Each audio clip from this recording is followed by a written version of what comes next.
Check 1Q. Shanzo Music.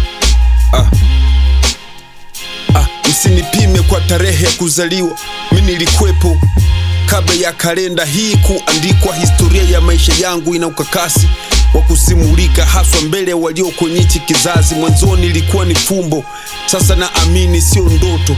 Kwangu hii ni kama ukumbusho bila kupoteza muda.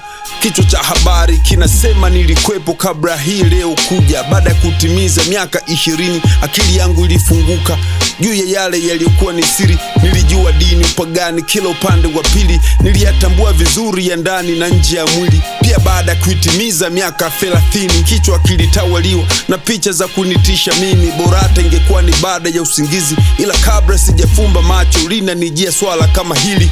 Haya sio mawazo, ni kumbukumbu za mwanzo wa uwepo wangu, na ndio maana inakuwa ni ngumu kukuhadithia furaha na uchungu wa maisha niliyopitia kabla ya kunizaa mama huyu. Picha linaanza subuhi isio na mapema, saa 5 na madakika ambao sekunde sizijui. Naamka kabla ya kutupa shuka kitandani, najikuta taswira na yaona mambo ya zamani, enzi atangia mdogo nilivyokuwa kijana hadi nazeeka. Na hii ni ukweli, sio longolongo.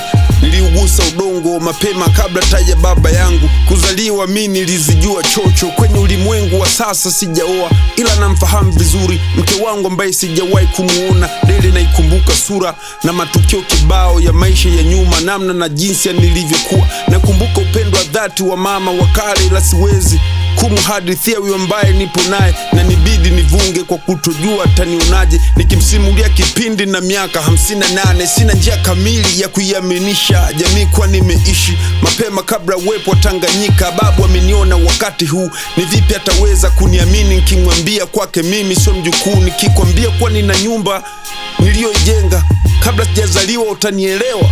Gari pia maduka niliyomiliki wakati unanifahamu kabisa kuwa mimi ndio bingwa wa kulewa. Naogopa kuisimulia mitaa itaniona chizi kwa kunishangaa na kusema hii ni bangi mbichi. Lakini hii sio ndoto wala sio fikra batili, ni ukweli wa picha ya maisha niliyowahi kuishi. Na ukumbuka ugonjwa ulionipelekea mimi kufa bila kuisahau sababu nile siwezi kujuta. Marafiki wote niliokuwa nao wanakuja kwenye kichwa kila muda, alafu wote na watambua nikiwaambia wenzangu kuwa nishawahi kumiliki kaburi.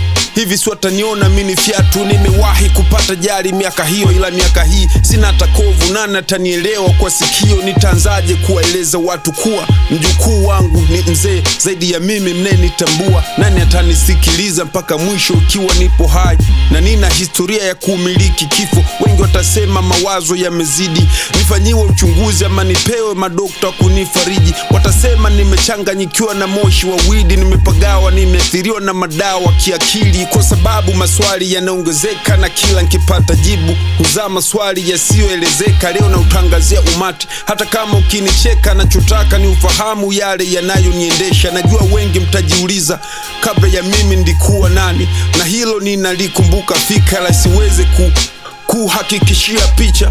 Na hilo ndio kati ya yanayoniumiza. Zama hizi mimi kaka firstborn kwenye familia, na nimewahi kwa lastborn kabla. Sehemu nyingi napita na kutana na wazee wa kisasa ambao ni wadogo zangu tena sana. Wakiniambia haujambo badala kwa jibu shikamoo, najikuta nimeitikia marhaba. Sio kwa makusudi wala bahati mbaya, ni vile inakuwa tayari nipo kwenye hali ya kukusanya data. Lipo jina ambalo miaka hisi itu, ila bado na kumbukumbu ya ni moja ndivyo wahi kumiliki. Kuna baadhi ya miziki ya zamani kila ninapoisikia na hisi kama na mimi nilishiriki. Umri wangu wa zamani unasababisha nipewe heshima hadi na ambao umri hatufanani. Na imiliki maana ya hakuna jipya duniani kwa kuishi mara mbili, hina ambayo haijulikani. Ikiwa tu wanasayansi walishindwa kutoa uthibitisho wa moja kwa moja, mimi nitaweza. Ise hii ni hali nzito licha ya kunijia kiwepesi, na nishinda namna ya kukuelekeza.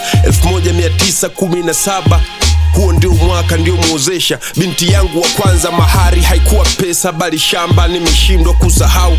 Japokuwa ni kitambo kinyama, mifupa na mwili wangu vilishetambua ardhi. Nimebaki na kumbukumbu isio na urahisi. Haya sasa wewe unadhani mimi nitakuaminisha vipi zaidi ya kukuachia maswali yasio na uhalisi? Asante.